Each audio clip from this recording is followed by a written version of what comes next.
Facebook ವಾಲಲ್ಲಿ ಯಾರ್ದಾರು ಬಗ್ಗೆ ಬರೆಯೋಕೆ ಹೋಗ್ಬಾರ್ದು ರೀ. ಆ, ಯಾರದ್ದೆ ತಪ್ಪಿದ್ರು ಎಳ್ನೀರು ಕುಡ್ಕೊಂಡು ಅಮಿಕಂಡು ಇರಬೇಕು ರೀ. ಆ, ನ್ಯೂಸ್ ಪೇಪರ್ನವರು ಕೆಂಪು ಮಾಡ್ತಾರೆ, ಕೇಸನ್ನು ಜಡಿದು ಒಳಗಾಕಕ್ಕೆ ನೋಡ್ತಾರೆ. ಎಲ್ಲರೂ ನನ್ನ ಹಂಗೆ ಕೂಲಾಗಿರಿ, ಇನ್ನೊಬ್ರ ಸವಾಸ ನಮಗ್ಯಾಕೆರಿ. ಪೋಸ್ಟಿಂದ ಪೊಲಿಟಿಕ್ಸು ಚೇಂಜ್ ಆಗಲ್ಲ, ರಾಜಕೀಯದವರಿಗೆ ಕ್ಯಾರೆ ಇಲ್ಲ. ಸುಮ್ಮನೆ ದುಶ್ಮನ್ ನಮಗ್ಯಾಕೆ ಹೇಳಿ, ಯಾರೊಬ್ಬರ ತಪ್ಪನ್ನು ಹೇಳಂಗಿಲ್ಲ, ಕಣ್ಮುಂದೆ ಕಾಣ್ತಿದ್ರು ಕೆಮ್ಮಂಗಿಲ್ಲ. ಪೋಸ್ಟ್ ಮಾಡಿ ನೋಡಿ ಜೈಲೂಟ ಮಾಡಿ.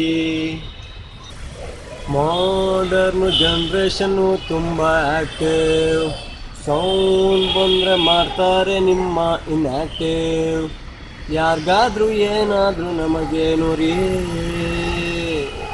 ಕಾಲೆಳೆಯೋ ಪೋಸ್ಟ್ಗಳು ನಮಗ್ಯಾಕೆ ರೀ.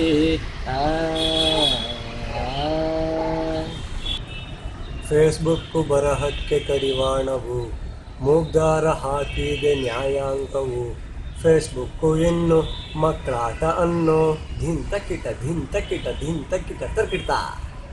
ಎಷ್ಟೊಂದು ಜೀವಗಳು ಕೂಲಾದವು, ನೆಮ್ಮದಿಯ ನಿಟ್ಟುಸಿರು ಅವು ಬಿಟ್ಟವು. ಇನ್ಮುಂದೆ ಎಲ್ಲ ನಮ್ ಕೇಳೋರಿಲ್ಲ. ನಾನಂತೂ ಫೇಸ್ಬುಕ್ಕೆ ಬಳಸೋದು ಕಮ್ಮಿ, ಇನ್ಮುಂದೆ ವಿಡಿಯೋಸು ಕಾಣಬಹುದ ಸ್ವಾಮಿ. ಪೋಸ್ಟಲ್ಲಿ ಚಾಟಿನ ಬೀಸಬಾರ್ದು ರೀ, ಎಲ್ಲರ ಉದ್ಧಾರಕ್ಕೆ ಈ ವಿಡಿಯೋ ರೀ.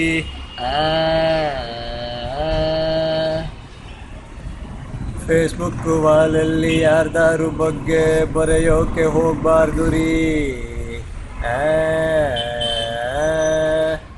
ಯಾರದ್ದೆ ತಪ್ಪಿದ್ರು ಎಳ್ನೀರು ಕುಡ್ಕೊಂಡು ಅಮಿಕಂಡು ಇರಬೇಕು ರೀ.